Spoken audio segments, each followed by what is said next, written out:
ہمارے میڈیا نے جب ڈرامے بنائے، ڈراموں میں جو مجذوب دکھائے، ملنگ دکھائے، صوفی دکھائے، وہ کیسے تھے؟ چوکے پہنے ہوئے ہیں، دنیا سے خطا تعلقی کر کے ایک طرف بیٹھے ہوئے ہیں۔ یہ انہوں نے کہا جی یہ ملنگ ہے۔ جو لوگ دیکھ رہے تھے، ٹی وی کو میڈیم سمجھتے تھے ایجوکیشن کا، ان کے ذہنوں میں یہ بات انسٹل ہو گئی کہ بھئی صوفی تو ایسا ہی ہوتا ہے۔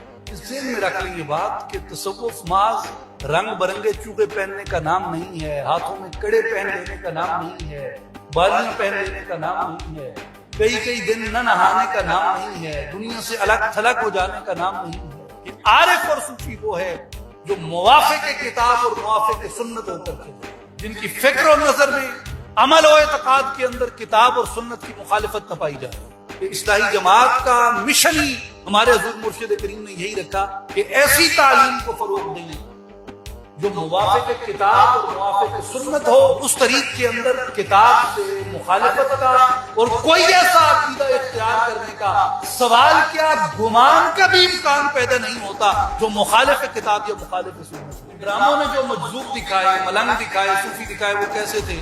یہ وارفیئر ہے، یہ مافیا ہے، مافیا۔